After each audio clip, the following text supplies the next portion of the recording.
Hello friends and welcome to the Exams Made Simple, and we are back again with the Hindu complete newspaper analysis for 3rd of September 2021। तो 3 सितंबर 2021 का the Hindu newspaper analysis देखेंगे। शुरू करने से पहले अगर आपको वीडियो पसंद आती है तो please do like the video from your and do share it among your friends as well. ठीक है ना। तो सबसे पहले आज देखते हैं हम prelims question of the day जिनके आंसर्स आपको करने हैं। Prelims question of the day पहला क्वेश्चन है, the Congress split in 1907 was due to the issue of. अब कांग्रेस का इशू जो था 1907 में क्या था जिस कारण से उसका स्प्लिट हुआ? A, increasingly religious tones in the Indian national movement. B, economic ideology of state led development of India. C, methodology of struggle against the British. या D, grant of concession to the All India Muslim League. अब जो question था उसको मैंने दूसरे तरीके से यहाँ फॉर्म किया है ताकि आप थोड़ा सा दिमाग लगाइए, अब इनमें से आंसर निकालिएगा। ठीक है ना। दूसरा सवाल है, द लखनऊ सेशन 1916 1916 का लखनऊ सेशन स्पेशल था। Why was it special? And कुछ स्टेटमेंट्स दिए हैं लखनऊ सेशन के ऊपर, आपको बताना है कौन सा स्टेटमेंट सही है। पहला स्टेटमेंट कह रहा है कि Congress and All India Muslim League signed the historic Lucknow pact. दूसरा है, it marked the reunion of moderates and extremists as well. तीसरा स्टेटमेंट कह रहा है, Annie Besant was the president of the Lucknow session. तो कौन सा स्टेटमेंट इनमें से सही है? Which of these are correct? 1 and 3, 1 and 2, 2 and 3 या 1, 2 and 3? क्वेश्चन नंबर 3 है, consider the following statements regarding the partition of Bengal in 1905। अब 1905 का जो बंगाल पार्टीशन था उसके रिगार्डिंग स्टेटमेंट्स दिए हैं। पहला स्टेटमेंट कह रहा है, it was ordered by Lord Curzon the then viceroy of India. दूसरा स्टेटमेंट कह रहा है, programmes of swadeshi was adopted to protest against the division. तीसरा है, it was annulled after the First World War ended. तो which of the following statements are correct? 2 only, 1 and 2, 1 and 3 या 1, 2 and 3? So these are the 3 questions for you today. Please do try to answer these questions in the comment section below. अब आज का मैं आपको map दिखा दूँ, जो map मैंने आज लिया है। तो आज का बहुत इंपॉर्टेंट मैप है। आज के मैप में हम देखेंगे पूरा जम्मू कश्मीर लद्दाख वाला रीजन, उसमें जो इंपॉर्टेंट रिवर्स हैं, है ना। रिवर्स कई बार पूछा भी गया, ऑलरेडी पूछा हुआ है इनमें से रिवर्स, नॉर्थ साउथ कुछ भी पूछ लेते हैं। ठीक है ना। तो ये आपको पहले सबसे ऊपर आपको जम्मू कश्मीर का पूरा मैप आपको दिख रहा होगा जिसमें इंपॉर्टेंट रीजन्स हैं। सबसे पहले कुछ इंपॉर्टेंट प्लेसेस, जैसे कि आपको एक इंपॉर्टेंट रेंज सबसे ऊपर की दिखेगी, काराकोरम रेंज। तो ये काराकोरम रेंज आपको याद रखनी है, थोड़ी सी तो रेंज भी याद रखिएगा, काराकोरम रेंज। अब ये जो गिलगिट बाल्टिस्तान वाला रीजन है, यहाँ पे आपको हुंजा नाम की जगह दिखेगी। Hunza is a important place. Hunza थोड़ा मार्क कर लो इसको। यही रीजन है जहाँ पे गिलगिट बाल्टिस्तान रीजन है, जो कि पीओके के अंदर आता है, यानी कि पाकिस्तान ऑक्यूपाइड कश्मीर के अंतर्गत ये रीजन आता है। पीओके के अंदर ये रीजन आता है, तो इसको याद रखेगा। ठीक है ना। अब यहाँ पे आपको एक इंपॉर्टेंट प्लेस दिख रहा होगा, देखो यहाँ पे इस वाले रीजन में, गिलगित बाल्टिस्तान वाले रीजन में आप यहाँ पे देखा ये हुंजा, उसके ऊपर आपने देख लिया। फिर यहाँ पे आपको दिख रहा होगा ये बाल्टिस्तान का रीजन है, this is the Baltistan, this is the Gilgit region, this is the Baltistan region, है ना। यहाँ पे ऊपर काराकोरम रेंज हमको दिख गई। फिर यहाँ पे इंपॉर्टेंट है, देखो ये थोड़ा जब इसके ईस्टर्न पोर्शन में देखोगे तो यहाँ अक्साई चीन वाला रीजन है जिसको चाइना कंट्रोल कर रहा है इस समय, चाइना ने ऑक्यूपाई किया हुआ है, ये आपको पता होना चाहिए। फिर यहाँ पे ये है नुब्रा वैली, ये है नुब्रा रिवर, यहाँ नुब्रा वैली है। उसके नीचे यहाँ पे श्योक रिवर है, this is the Shyok river, उसके नीचे आपको श्योक रिवर दिख रही होगी, देखो, है ना। इसको बहुत इंपॉर्टेंट मैप है, इसको याद रखिएगा। ये नुब्रा, ये आपके लद्दाख वाले रीजन में लाई करती है वैसे। ये आपका देखो नुब्रा वैली हो गई, नुब्रा रिवर हो गई, उसके नीचे ये श्योक रिवर हो गई, देखो। ठीक है ना। एंड यहाँ पर नीचे और नीचे जब आओगे तो यहाँ पे सूरू रिवर है, देख रहे सूरू रिवर एज वेल। यहाँ पे देखो ये सूरू रिवर भी आपको दिख रही है। तो नुब्रा ऊपर है, फिर नीचे आपको श्योक मिलेगी, फिर आपको सूरू मिलेगी। ये भी आप थोड़ा मैप से देख सकते हैं, नीचे आपको देखा मिल रही है ना सूरू, है ना। और यहाँ पर आपको देखो मिलेगी झंस्कर रिवर, यहाँ झंस्कर रिवर भी है, झंस्कर आपका पास भी है। और यहाँ पे ये देखो लास्ट में इंडस यहाँ से एंटर कर रही है, इंडस एंटर करती है और ये इंडस रिवर है। तो ये काफ़ी इंपॉर्टेंट रिवर्स हैं, सब अलग अलग रिवर्स हैं। नुब्रा हो गई, ये श्योक हो गई, देखो नुब्रा और श्योक मिल रही है, नुब्रा और श्योक मिल रही है आपका यहाँ पे, है ना। नुब्रा श्योक हो गई और फिर ये मिलती है बाद में आपके इंडस वाले पार्ट से। फिर यहाँ पे आपको ये सूरू रिवर, देखो सूरू रिवर ट्रिब्यूटरी है जो मिल रही है, इंडस में मिल रही है ना। सूरू रिवर भी एक ट्रिब्यूटरी है जो कि इंडस में मिलती है फिर बाद में। ठीक है। और ऊपर आपको एक स्कार्डू नाम की, देखो यहाँ पे स्कार्डू दिख रहा होगा, लोकेशन है स्कार्डू, ये भी यहाँ देखो स्कार्डू यहाँ पे है ना। और यहाँ पर इस रीजन में यहाँ पे द्रास है, द्रास लाई करता है, तो द्रास अगर आपको कभी पूछा कोई तो वो भी आपको पता होना चाहिए। मैप में अगर आपसे कभी कश्मीर वैली मार्क करने का बोला तो कश्मीर वैली इस रीजन को बोलते हैं, this is the region exactly जो कि कश्मीर वैली है। जैसे आप जब आप जम्मू कश्मीर का मैप देखेंगे ना, तो जम्मू कश्मीर के मैप में जब आप इधर देखो ये पार्ट में जब आते हैं, जब ये वाला पार्ट आते हैं, तो जैसे ही आपने टर्न किया, जैसे ही आपने ये टर्न लिया और यहाँ आए, तो ये आपके जस्ट सामने कश्मीर वैली है। तो लोकेशन इस तरीके से भी कई बार अपने को याद करनी पड़ती है कि एक्चुअली कहाँ पर लाई कर रहा है, ठीक है ना। जैसे अगर आपको अब कभी पूछा गया कि नुब्रा श्योक उसको मार्क करो, नुब्रा को मार्क करो या श्योक को मार्क करो, तो बस समझ लो जैसे ये वाला जब आपने टर्न लिया, आपने जब ये टर्न लिया है ना, ये टर्न लिया, इसी के जस्ट सामने यहाँ पर आपने ये मार्क कर दिया, ये मार्क कर दिया नुब्रा और ये मार्क कर दिया आपने श्योक, ठीक है ना। शुरू करना है तो ये आपने मार्क कर दिया शुरू, जस्ट उसके नीचे। तो इस तरीके से आपको याद रखना पड़ेगा, ठीक है ना। फिर ये आपको कश्मीर वैली है, कश्मीर वैली के यहाँ पे श्रीनगर है उसके जस्ट नीचे, और यहाँ पे नीचे है Jammu, this is the Jammu वाला पोर्शन। तो श्रीनगर ये ऊपर लाई करता है, जम्मू ये नीचे। जम्मू कहाँ लाई करता है, तो ये वाला जो कट है, देखो जो ये कट है ना, ये अंदर की तरफ आ रहा है, ये कट है, इसके जस्ट सामने आपका जम्मू है। तो मैप में अपन ऐसे याद करेंगे, जैसे ये वाला जो कट है इसके साथ जस्ट सामने जम्मू रहेगा, ठीक है ना, ये जम्मू रहेगा। एंड ये आपको पता होना चाहिए। बाकी यहाँ से हिमालयाज पास करते हैं, ग्रेटर हिमालयाज हैं, ये आपको पता होना चाहिए। तो that is the thing, that this is the map of major rivers basically, Nubra, Shyok, Suru और इंडस। ये कुछ मुझे आपको रिवर्स दिखानी थी। कश्मीर वैली अपन ने मैप में देख ली, जम्मू देख लिया कहाँ पे लाई करता है, काराकोरम देख लिया कहाँ पे लाई करता है, और हुंजा कहाँ पे लाई करता है हमने देखा, ठीक है ना, ये मेजर है। लद्दाख रीजन को लैंड ऑफ पासेस भी कहा जाता है, ये भी याद रखिएगा कि लद्दाख को लैंड ऑफ पासेस भी कहा जाता है। आगे मूव करते हैं, न्यूज़ एनालिसिस पार्ट में आते हैं, देखते हैं क्या क्या इंपॉर्टेंट न्यूज़ एनालिसिस में न्यूज़ है। पहली जो इंपॉर्टेंट न्यूज़ है वो है Ladakh has adopted 2 endangered species. अब एक्चुअली लद्दाख न्यूज़ में था इसलिए मैंने इसका मैप बताया। तो लद्दाख ने क्या किया है, 2 इंडेंजर्ड स्पीशीज़, एक है स्नो लेपर्ड एंड दूसरी है ब्लैक नेक्ड क्रेन। याद रखिएगा, स्नो लेपर्ड और ब्लैक नेक्ड क्रेन को state animal and state bird के रूप में लद्दाख ने एक्सेप्ट किया है, ठीक है ना। लद्दाख आपको पता है अभी एक यूटी बन चुका है। तो इस तरह से यूटी का इस एनिमल और उसकी बर्ड, याद रखिएगा, snow leopard and black necked crane, इनको उसने 2 years after it was called out as a separate union territory। तो यूनियन टेरिटरी बनने के 2 साल बाद अब उसने state animal state bird declare किया है। स्टेट एनिमल स्नो लेपर्ड है, स्टेट बर्ड जो है वो ब्लैक नेक्ड क्रेन है ना, काले गले वाली क्रेन, ब्लैक नेक्ड क्रेन जिसको बोलते हैं। स्नो लेपर्ड क्या है थोड़ा सा उसके बारे में बता दूं। स्नो लेपर्ड को पैंथर यूनिका भी बोलता है, पैंथेरा यूनिका भी बोलते हैं, एंड ब्लैक नेक्ड क्रेन को ग्रुस निक्रिकोलिस बोलते हैं, ग्रस निक्रिकोलिस, ठीक है ना। स्नो लेपर्ड आप सबको पता है कि ड्विंडलिंग नंबर है, categorised as vulnerable in the IUCN category. IUCN की कैटेगरी में वल्नरेबल जरूर है लेकिन नंबर्स ड्विंडलिंग है ना। एंड 7500 स्नो लेपर्ड्स वर्ल्ड में है, out of which 500 are in India.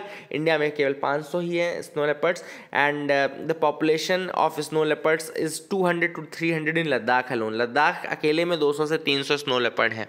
The black necked crane is found in the eastern Ladakh high altitude wetland and marshes. तो ये जो ब्लैक नेक्ड क्रेन है ये कहाँ मिलती है, high altitude wetlands and marshes. Ladakh के high altitude wetland and marshes में ये मिलती है। It is mostly listed as near threatened in the IUCN list. तो ये मोस्टली नियर थ्रेटेंड है इन द IUCN लिस्ट।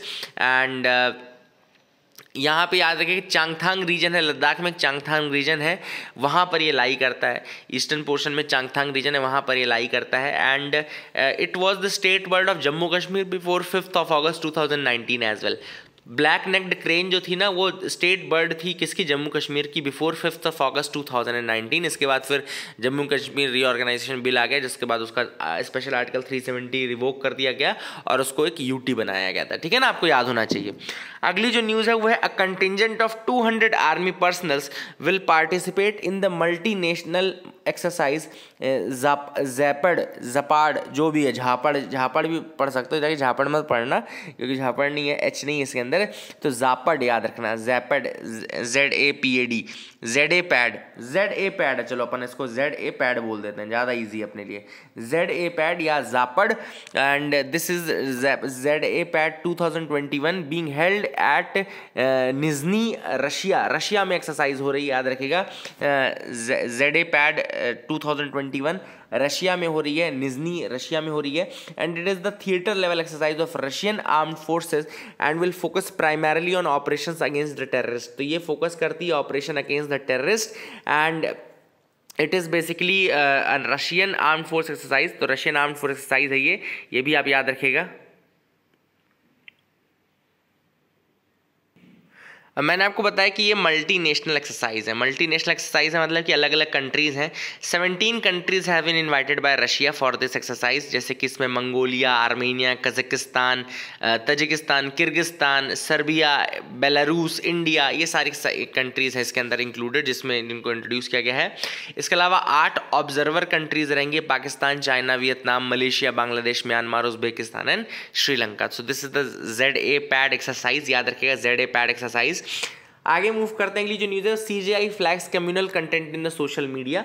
अब CJI chief justice of India 48th CJI जो है NV रामन्ना जी, उनका ये कहना है कि दैट मीडिया कम्युनलाइजेज एवरीथिंग। मीडिया जो है वो कोशिश करती रहती है कि कुछ ना कुछ करके किसी मैटर को कम्युनलाइज कर दिया जाए, ठीक है ना।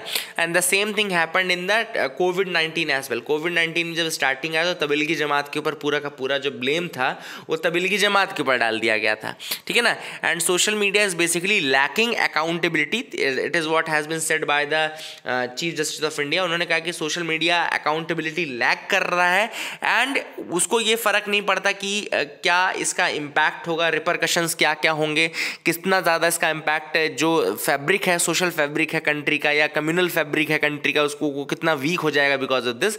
But what they try to do is that they see everything from a communal angle. वो हर चीज़ को एक कम्युनल एंगल से देखने की कोशिश करते हैं, ठीक है ना। And he also said that media is now lacking accountability and is responding to the powerful people only। तो ये भी उनका कहना था कि ये जो मीडिया है वो क्या कर रही है, अकाउंटेबिलिटी तो लैक कर ही रही है, लेकिन it is only responding to the powerful people. Okay, powerful people को ही रिप्लाई कर रही है। तो ऐसे में फिर सॉलिसिटर जनरल तुषार मेहता ने ये कहा कि that recently information technology intermediate guidelines and digital media ethics code rules 2021 लाए गए हैं, जिसके अंतर्गत एक रिड्रेसल मैकेनिज्म है and resolution of grievances of users of social media and over the top platforms. तो इसके बाद तुषार मेहता जो सॉलिसिटर जनरल है उन्होंने बताया कि किस तरीके से digital media ethics code rules लाए गए 2021 में, एंड जो कि रिड्रेसल मैकेनिज्म की बात करते हैं और रेजोल्यूशन ऑफ ग्रीवेंसेस की बात करते हैं। जो सोशल मीडिया के यूजर्स हैं, ओवर द टॉप प्लेटफॉर्म्स के यूजर्स हैं, अगर उनको कोई ग्रीवेंस होता है तो इस मीडिया एथिक्स कोड 2021 रूल्स के अंतर्गत वो अपने लिए रेजोल्यूशन डिमांड कर सकते हैं, ठीक है ना। अगली न्यूज़ जो यहाँ पर, Afghan origin terror prime concern India. अब इंडिया का कहना है कि जो अफगान से ओरिजिनेट होने वाला टेरर है वो एक प्राइम कंसर्न रहेगा। ऐसे में इसमें एक नाम आया था हक्कानी नेटवर्क का। थोड़ा सा मैंने हक्कानी नेटवर्क की हिस्ट्री खंगाली है आप लोगों के लिए, आई hope you will like this. तो ये ग्रुप है हक्कानी नेटवर्क, इसको बनाया था जलालुद्दीन हक्कानी ने। Jalaluddin Haqqani he was a fundamentalist of the Zadran tribe. तो ज़ादरान ट्राइब का था जलालुद्दीन हक्कानी, उसने ये ग्रुप बनाया था and he gained prominence in the Soviet Afghan war. जब सोवियत अफगान वॉर चल रहा था, USSR का अफगान वॉर चल रहा था, तब ये ग्रुप प्रोमिनेंस में आया था, becoming one of the most favoured CIA funded. ये CIA फंडेड था, मतलब उस समय अमेरिका फंडिंग करता था इसकी। एंटी सोशल गोरिल्ला ग्रुप बनाया गया था इसको। तो अब देखो, इसको मैंने पहले ही बोला है आपको कि ये जो तालिबान अफगानिस्तान का केस है ये वैसा ही है जैसा सलवा जुडूम अपने छत्तीसगढ़ वाले रीजन में, नक्सली बेल्ट में जो सलवा जुडूम हुआ था, उसी तरीके से ये भी है कि यहाँ पे पहले तो अमेरिका ने इसको फंडिंग दी, अमेरिका CIA ने इसको फंडिंग दी बहुत सारी, और बाद में पहले तो ये एंटी सोवियत था लेकिन बाद में ये एंटी US हो गया है, अब उन्हीं को बैकफायर कर गया। तो basically that is the thing. And Haqqani network is an Afghan gorilla insurgent group. याद रखिएगा, हक्कानी नेटवर्क जो है ये अफगान गोरिल्ला इंसर्जेंट ग्रुप है, built around the family of the same name, Jalaluddin Haqqani के नाम। जलालुद्दीन हक्कानी ही आप सबको पता है कि लीडर है इसका जलालुद्दीन हक्कानी, उसी के आजू बाजू का ये ग्रुप है। And the most recently they use asymmetric warfare to fight against US led NATO forces। तो US led NATO forces के अगेंस्ट ये लड़ते हैं अभी, and Islamic Republic of Afghanistan के अगेंस्ट भी लड़ते हैं। Forces of Islamic Republic of Afghanistan के अगेंस्ट भी ये इनका वॉरफेयर है। It is considered to be a semi autonomous offshoot of Taliban. Taliban का सेमी ऑटोनॉमस ऑफशूट माना जाता है इसको, and has been most active in the eastern Afghanistan and across the Durand line in the north western Pakistan. तो ये याद रखेगा, ये एक्चुअली में ईस्टर्न अफगानिस्तान यानी कि डूरंड लाइन के जस्ट उस साइड है, इस कारण से भी थोड़ा हमको इशू है कि बहुत करीब है ये इंडिया के बॉर्डर से, इसलिए यहाँ से काफ़ी ज़्यादा टेरर जो है वो डिजिग आ सकता है, यहाँ से डिलीवर हो सकता है, ठीक है ना। तो दैट इज़ द थिंग। आज का मेंस क्वेश्चन भी आप लोग नोट कर लीजिए, जो लोग पूरा वीडियो देखते हैं, जो लोग नहीं देखते उनको तो मेंस का क्वेश्चन आज नहीं मिल पाएगा। मेंस का क्वेश्चन है, why building hydro power plants in the Himalayan geography is such a bad idea. Why building hydro power plants in hydroelectric power plants in the Himalayan geography is such a bad idea. तो Himalayan geography में जब आप hydro power plants जोड़ देते हो तो वो क्यों इतना बुरा आइडिया है, आपको बताना इन द कमेंट सेक्शन में। लो आगे मूव करते हैं, देखते हैं और क्या इंपॉर्टेंट न्यूज़ आइटम्स है जिनके बारे में हमको डिस्कस करना है। तो you can move with me, आप मेरे साथ आगे बढ़िए। Let's see, Baghjan oil well fire, new panel to assess the damages. अब यहाँ पे सुप्रीम कोर्ट ने एनजीटी के 10 मेंबर पैनल को बाहर करते हुए एक नया पैनल बनाया है, led by the former Guwahati high court जज। याद रखिएगा, सुप्रीम कोर्ट ने एक नया पैनल बनाया है, led by farmer Guwahati high court जज, जिसका नाम है जस्टिस बीपी कटाकी। याद रखिएगा, जस्टिस बीपी कटाकी के अंतर्गत एक कमेटी बनाई गई है जो कि असेस करेगी the damage and the cost of the reparations of the Dibru Saikhowa national park and surrounding ecologically fragile areas of Assam. Baghjan oil well जो है वो असम में लाई करती है, एंड इसका जो इम्पैक्ट था, जो फायर इसमें आउटब्रेक हुआ था, जिसको ब्लो आउट बोलते हैं, याद रखिएगा ये जो टर्म यूज़ हुआ था फायर के लिए वो था ब्लो आउट। आगे मैं आपको बताऊंगा ब्लो आउट क्या होता है, बट ये टर्म ज़रूर याद रखिएगा। एटलीस्ट आपको मेन कीवर्ड की टर्म याद होना चाहिए किसी भी उसका फैटल एक्सीडेंट का, क्योंकि जब आंसर राइटिंग आप करेंगे तो ये मैटर करता है कि आप क्या वर्ड्स यूज़ कर रहे हैं, क्या आपने उसका कीवर्ड यूज़ किया भी है कि नहीं यूज़ किया, ठीक है ना। तो दैट मैटर्स अ लॉट। तो यहाँ पे वही चीज़ यहाँ पे ऑथर ने बताई है कि एक नया पैनल बनाया गया जिसको बीपी कटाके जी लीड करेंगे। बीपी कटाके पैनल है, गुवाहाटी के हाई कोर्ट जज, एंड ये असेस करेंगे damage and cost of reparation of the Dibru Saikhowa national park. Dibru Saikhowa आपको पता है ये भी असम में है, बाघजान का इंपैक्ट इसके ऊपर ही पड़ा था, तो ये पूरी कॉस्ट डिटरमाइन करेंगे। बाघजान ऑयल का जो वेल ब्लो आउट हुआ था, देखो ये देखो यहाँ पे भी ब्लो आउट टर्म यूज हुआ है। तो ये ब्लो आउट हुआ था, ये मई 2020 में हुआ था। बाघजान का जो ये ब्लो आउट हुआ था मई 2020 में हुआ था।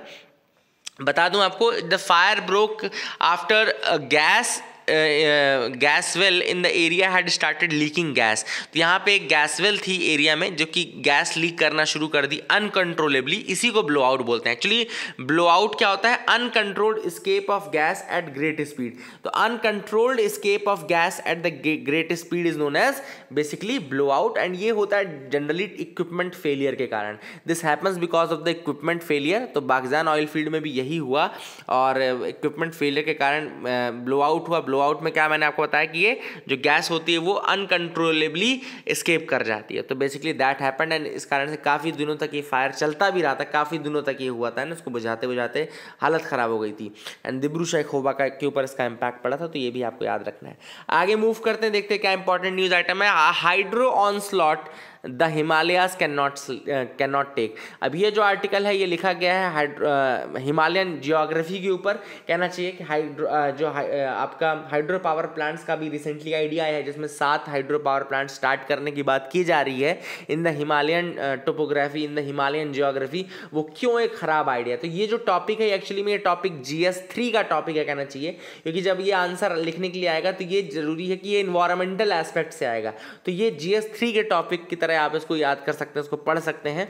अब देखो क्या होता है कि इसमें सबसे पहले ऑथर ने बोला है कि नॉर्मल सर्कमस्टेंस में ठीक है आपको समझ में आता है, लेकिन अभी जो है कई कमिटीज़ ऑलरेडी मना कर चुकी हैं किसी भी प्रकार के कंस्ट्रक्शन के लिए, किसी भी प्रकार के कंस्ट्रक्शन के लिए मना कर चुकी है। जैसे कि मैंने आपको बताया एक तारे कमेटी थी जिसमें IIT के प्रोफेसर थे विनोद तारे, उनके अंतर्गत एक कमेटी बनाई गई थी। उसने मना किया था कि हिमालयाज में किसी प्रकार का डेवलपमेंटल वर्क ना किया जाए, किसी प्रकार का हाइड्रो पावर प्लांट ना डेवलप किया जाए।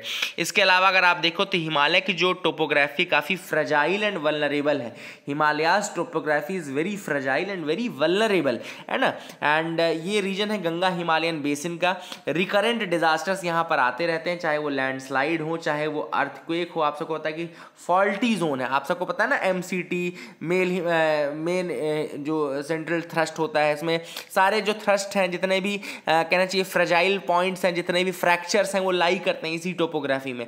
ऐसे में ये ऑलरेडी ये जो प्लेस है, ये जो Himalayan topography, it is a home to many disasters, it is home to many disasters, चाहे वो मैन मेड हो चाहे वो नेचुरल हो। ऐसे में आप और ज़्यादा पावर प्लांट बना करके इसको और ज़्यादा फ्रेजाइल और ज़्यादा इसको रिस्की बना रहे हैं। This is what the author says. इसके अलावा ऑथर ने यह भी कहा है कि अभी रिसेंटली जब इवेंट हुआ था, ऋषि गंगा वैली डिजास्टर हुआ था, है ना, ऋषि गंगा वैली डिजास्टर फरवरी में ही हुआ था, that claimed over 200 lives as the river turned into a flood carrying heavy load of silt and debris and demolishing hydro power plants along its course. तो यहाँ पे ऋषि गंगा डिजास्टर हुआ था जिसमें 200 लोगों की जानें गई थी। रिवर जो था उसने फ्लड कैरी किया, काफ़ी ज़्यादा सिल्ट कैरी किया एंड डिमोलिश कर दिया हाइड्रो पावर प्लांट, जो भी उसके रास्ते में हाइड्रो पावर प्रोजेक्ट है उनको भी डिमोलिश किया, लोगों को डिमोलिश किया। इसके बाद लैंडस्लाइड्स, आपको पता ही भी रिसेंटली उत्तराखंड में लैंडस्लाइड भी हुई थी। 2013 का उत्तराखंड फ्लड कोई नहीं भूल सकता, 2013 में उत्तराखंड का फ्लड भी कोई नहीं भूल सकता, है ना। इसके पहले 2012 में भी एक डिजास्टर आया था। तो ये ऑलरेडी होम टू डिजास्टर है उत्तराखंड वाला रीजन जो है, because of the fragile topography and faults and fractures, ठीक है ना। अब ऐसे में ऑथर ने कहा कि अभी रिसेंटली आपने बोला कि 7 आप partially constructed hydro electric project start करेंगे उत्तराखंड हिमालयाज में। रिसेंटली MOEF यानी कि ministry of environment forest and climate change का कहना है कि वो 7 नए हाइड्रो इलेक्ट्रिक प्रोजेक्ट जो ऑलरेडी हाफ कंस्ट्रक्टेड फेज में रहे उनको हम स्टार्ट करेंगे, ठीक है ना। अब यहाँ पे ऑथर का ये कहना है कि रिसेंटली अगर आप देखें तो पहले ही इसके पहले कमेटी बनी थी जिसने मना कर दिया था, जो EB1 कमेटी थी, याद रखिएगा उसको EB1 बोलते हैं। EB1 कमेटी जो थी रवि चोपड़ा ने चेयर की थी, उसने कहा था कि भैया आप किसी भी तरीके का इस तरह से डेवलपमेंटल वर्क मत लो, ठीक है ना। EB1 कमेटी जो थी इसको EB1 बोलते हैं, EB1 कमेटी रवि चोपड़ा, ये देखो रवि चोपड़ा नाम लिखा हुआ ना, EB1 कमेटी। तो EB1 कमेटी को चेयर किसने किया था? रवि चोपड़ा ने। उन्होंने कहा था कि मत करो कंस्ट्रक्शन। तो फिर गवर्नमेंट ने क्या किया कि बैकडोर रूट निकाला, EB2 कमेटी बनाई। EB2 को लीड किया था BP दास ने।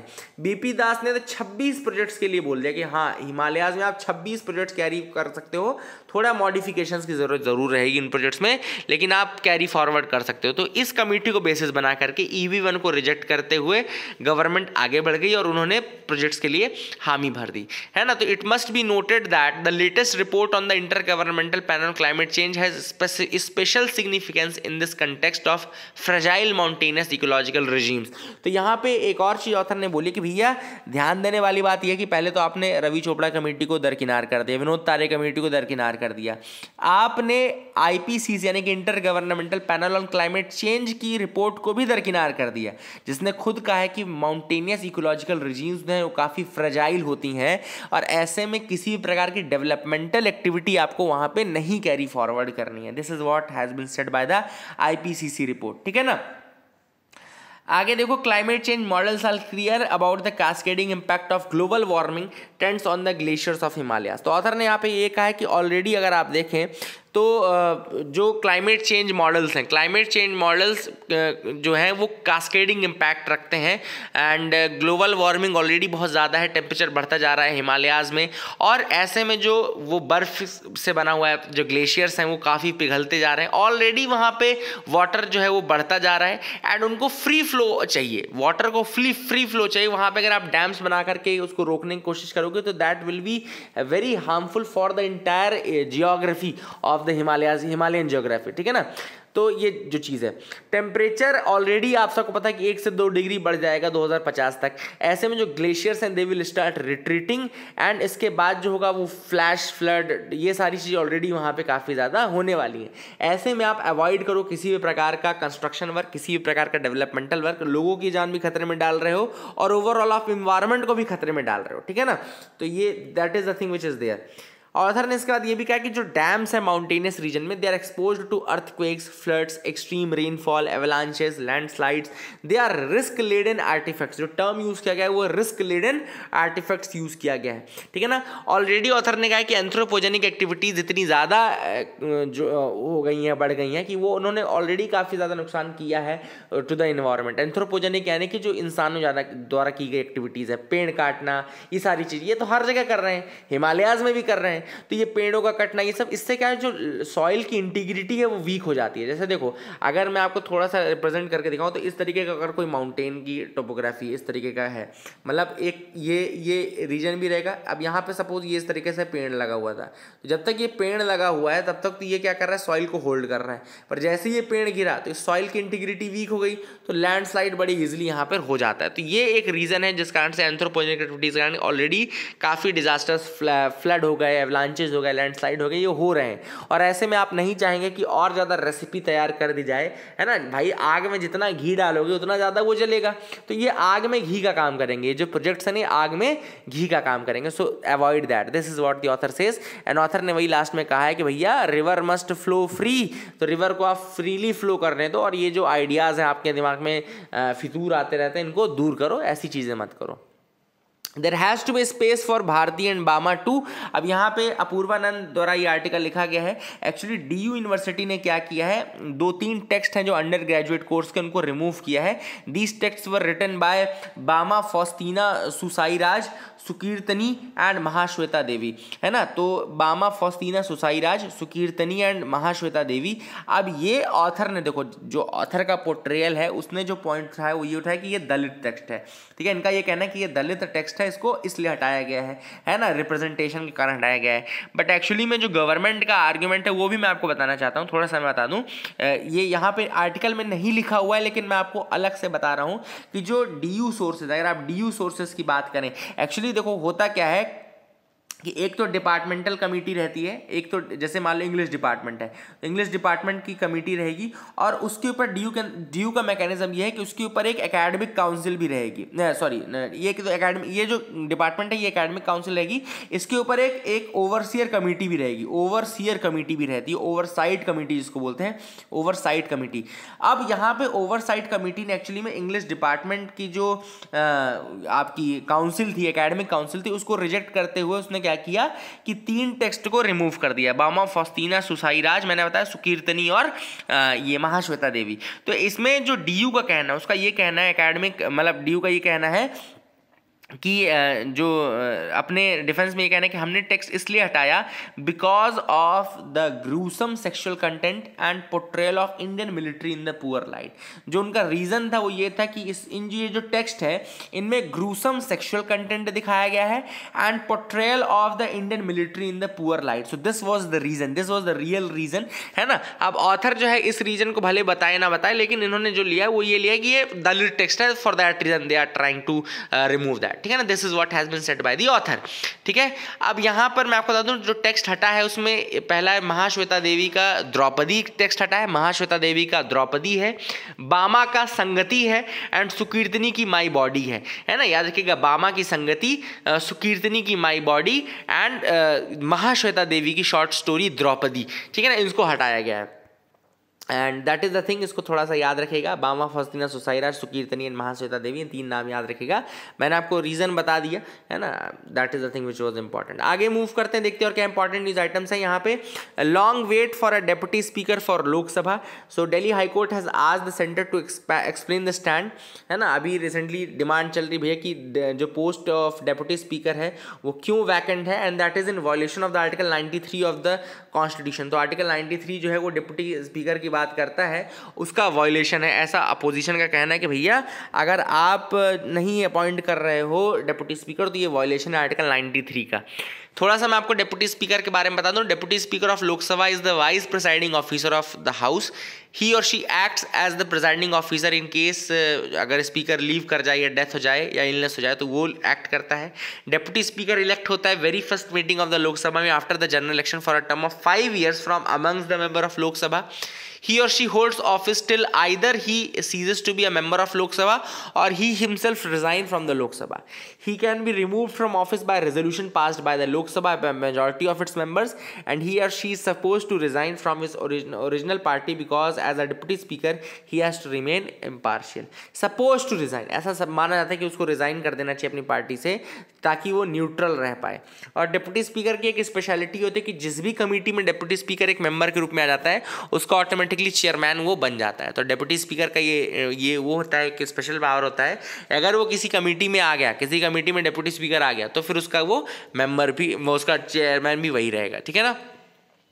आगे मूव करें. Indian biologist wins global award for turtle conservation. तो इंडियन बायोलॉजिस्ट है शैलेंद्र सिंह, याद रखिएगा, इंडियन बायोलॉजिस्ट शैलेंद्र सिंह, इनको अवार्ड किया है बेहलर टर्टल कंजर्वेशन अवार्ड से. बेहलर टर्टल कंजर्वेशन अवार्ड इनको दिया गया है for bringing 3 critically endangered turtle conservation species back from the extinction. तो 3 स्पीशीज हैं टर्टल की जिनको इन्होंने एक्सटिंक्शन से बाहर खींचा है. बेहलर टर्टल कंजर्वेशन अवार्ड इनको मिला है. शैलेंद्र सिंह इनका नाम है. कौन कौन सी 3 स्पीशीज हैं ये भी देख लेते हैं. वो 3 स्पीशीज हैं. पहली है red crowned roofed turtle. Red crowned roofed turtle, जिसको बातागूर कछुआ बोलते हैं, बातागूर कछुआ. फिर northern river terrapin, northern river terrapin जिसको बातागूर बस्का भी बोलते हैं. And black soft shell turtle जिसको निल्सोनिया निग्रिकांस बोलते हैं. तो 3 टर्टल कंजर्वेशन की स्पीशीज कौन कौन सी? रेड क्राउंड रूफ्ड टर्टल जिसको बातागूर कछुआ बोलते हैं, देन नदन रिवर टेरापिन जिसको बातागूर बस्का बोलते हैं, ब्लैक सॉफ्ट शेल टर्टल जिसको निल्सोनिया निग्रिकांस बोलते हैं. तो ये स्पीशीज है जिनको कि he has brought back them from extinction, near extinction. And Shailendra Singh का नाम है. बेहलर टर्टल कंजर्वेशन अवार्ड है जिनको दिया गया है. China bans reality talent shows. अब चाइना एक कंट्री जिसने कि रियलिटी टैलेंट शोज को बैन कर दिया है. एंड उन्होंने कहा कि भैया जो रियलिटी शोज हैं ये इमोरल पॉप कल्चर को लेकर के आगे आते हैं. तो China has banned the reality talent programs and they say that these bring immoral pop culture and it is leading young people astray. तो जो यंग पीपल है वो इधर उधर भटकने लगते हैं because of this and try करने लगते हैं, लॉकिंग एंड पॉपिंग ट्राई करने लगते हैं. That is what has been said by the author in China in this news and इस कारण से उन्होंने उसको हटा दिया है. आगे मूव करते हैं. यहाँ पे देखते हैं लास्ट न्यूज़ आइटम क्या है.